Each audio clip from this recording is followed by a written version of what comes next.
सदियों पुराना, हजारों साल पुराना ये राष्ट्र धीरे धीरे अपनी पहचान खो रहा था, क्योंकि एक लंबे समय तक गुलामी के कालखंड के कारण, और जब आप तथाकथित तौर पे आजाद भी हुए, इन 70 सालों में पूरी ये कोशिश की गई कि इस देश का जो बहुसंख्यक समाज है, जिसके इतिहास पे, उसके दामन पे एक भी दाग नहीं है, इसको अगर गुमराह करके नहीं रखा गया तो सत्ताओं पे आप नहीं बैठ सकते। लिहाजा 70 साल पहले तथाकथित तौर पे जब ये देश आजाद हुआ, तो इस देश के पहले शिक्षा मंत्री, जिनके बारे में जो लोग नहीं जानते हैं वो उन्हें महान बताते हैं, जो सच्चाई जानते हैं वो उसको छुपाते हैं, और समय समय पर उनका नाम लेकर उनका गुणगान किया जाता है। हम सब लोगों ने एक अंग्रेज का नाम बहुत सुना होगा, मैकाले का नाम, कि मैकाले ने भारत की शिक्षा पद्धति को बिगाड़ दिया। लेकिन आप देखिए कि हमारे समाज में ऐसे नैरेटिव बनाए गए कि जो असली चोर है, जो असली इस चीजों का जिम्मेदार है, उसकी तरफ आपका ध्यान न जाए और आप लगातार एक ऐसे आदमी को कोसते रहें जिसका आजाद भारत की शिक्षा पद्धति से कोई लेना देना नहीं था। जिस मौलाना आजाद का नाम आप लेते हैं, और वो भारत के पहले शिक्षा मंत्री थे, उनकी हकीकत उन्होंने खुद बयान की है। ये बात अलग है कि जब तक वो जीवित रहे उन्होंने सच नहीं बोला, और देश का शिक्षा मंत्री जो अपने जीवन में सच बात कहना चाहता था, जो इस देश के इतिहास के लिए बहुत महत्वपूर्ण थी, जीवित रहते हुए उसमें बोलने की यह हिम्मत नहीं हुई। उसने भारत की शिक्षा को कैसे बनाया होगा, किन लोगों को चुना होगा, इस बात से उसका अंदाजा लगाया जा सकता है। मौलाना अबुल कलाम आजाद, आप मक्का में पैदा हुए, और जब पैदा हुए तो उनका नाम था फिरोज बख्त,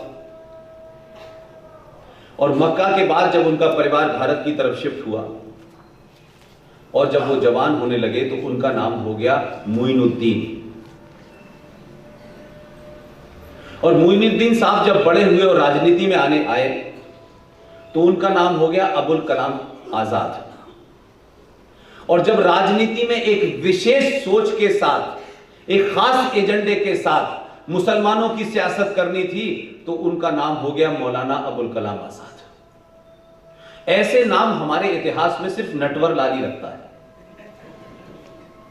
किसी एक आदमी के 4 नाम क्यों रखे गए? क्या उनकी रिलेवेंस थी? क्या उनके नाम के आगे, जो उनकी ना तो मां ने रखा ना उनके पिताजी ने रखा, क्या जरूरत थी कि भारतीय राजनीति में उनके नाम के आगे अगर मौलाना नहीं लगाया जाता तो क्या वो राजनीतिक नहीं बनते? क्यों फिरोज बख्त से चलते चलते वो मुइनुद्दीन हुए, आजाद हुए, फिर आखिर में मौलाना हो गए? और उन्होंने जो कलाकारी की है वो देश को नहीं बताई गई। भारत के पहले शिक्षा मंत्री ने जो कमेटियां बनाई, उन तीनों कमेटियों में जो सोच से, विचार से एंटी हिंदू और एंटी भारत थे, उन लोगों को इस देश में इतिहास लिखने का ठेका दिया गया। उन्होंने कैसा इतिहास लिखा है ये आप सब लोग पढ़ रहे, मैंने भी पढ़ा है, आपने भी पढ़ा। लेकिन मौलाना आजाद की बेईमानी क्या है जिसके बारे में नहीं बताया गया। उन्होंने अपने जीते जी एक किताब लिखी, उस किताब का नाम है India wins freedom. Maulana Azad ने एक किताब लिखी, और किताब लिखने के बाद अपनी जो वसीयत होती है, उस वसीयत में यह लिखा कि मेरी मृत्यु के 30 साल के बाद जो इस किताब में मैं लिखना चाहता था वो मैंने इस किताब में जोड़ा नहीं है, वो 30 पन्ने जो है मेरी मौत के 30 साल बाद इस किताब में जोड़ दिए जाए। 1988 में सुप्रीम कोर्ट में केस गया और 88 में एक लंबी बहस के बाद सुप्रीम कोर्ट ने ओरिएंटल स्वान पब्लिकेशन को यह इजाजत दी कि 30 पन्नों के साथ उनकी किताब का नया एडिशन मार्केट में लाया जाए। 90 में वो किताब आ गई। उस किताब में ऐसा क्या लिखा हुआ था जो खुद मौलाना आजाद ने लिखा था? वो किसी आरएसएस और बीजेपी और विश्व हिंदू परिषद के छापे खाने में नहीं छपी थी किताब,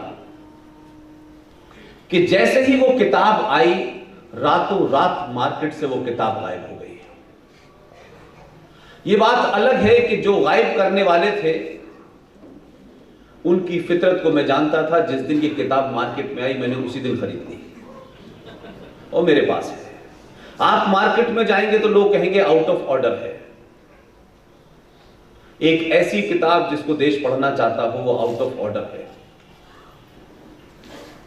अब मौलाना अबुल कलाम आजाद ने उस 30 पन्नों में क्या लिखा था जो अपने जीते जी नहीं लिख पाए, जो अपना इतिहास अपनी सोच सच नहीं देश को बता पाए। उन्होंने देश की शिक्षा पद्धति बनाई है।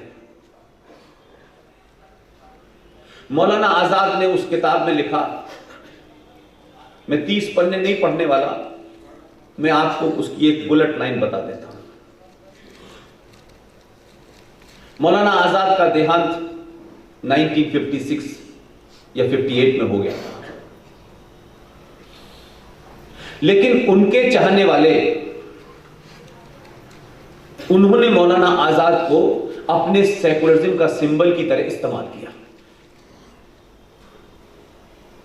और जब झगड़ा हुआ जिन्ना साहब से तो जिन्ना ने कहा Maulana Abul Kalam Azad is a show boy of Congress.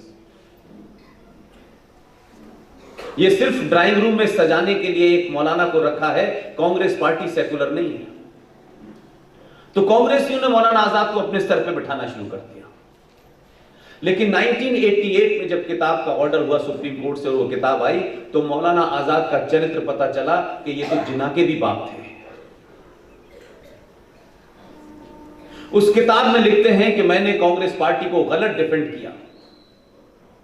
Congress party ने जो कुछ कहा वो मैंने पब्लिक में कहा, लेकिन भारत के विभाजन का असली आदमी तो जवाहरलाल नेहरू है। Jinnah was right and Nehru was wrong. अब अगर सोचिए कि कांग्रेस में आज के दिन कोई आदमी नेहरू जी के बारे में ये बात कह दे तो नेहरू जी के चाहने वाले जो बचे कुचे बचे हैं वो सड़कों पर उतर आते हैं।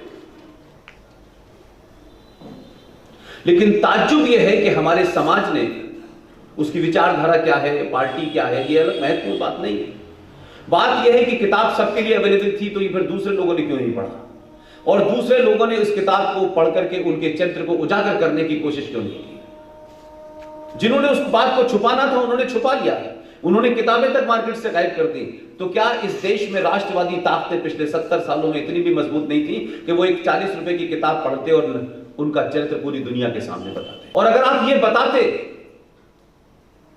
तो 1992 में 6 दिसंबर को भारत के सम्मान और भारत के पुरुषार्थ के ऊपर बाबर ने जिस मंदिर को तोड़ के मस्जिद बनाई थी, जिसको आप लोगों ने ऐलान करके ढहा दिया था, 6 दिसंबर के बाद कांग्रेस पार्टी को मुसलमानों का वोट कैसे मिलेगा इसकी चिंता होने लगी, क्योंकि बाबरी मस्जिद के समय दिल्ली के अंदर पीवी नरसिम्हा राव जो उस वक्त के कांग्रेसी प्रधानमंत्री थे, उनके सामने संकट कम और कांग्रेस की जो बैकरूम पॉलिटिक्स कर रही थी उनके सामने एक संकट था कि अगर कांग्रेस के प्रधानमंत्री के दौर में अगर ये मस्जिद तोड़ दी गई है तो फिर हमें इसकी भरपाई करनी चाहिए।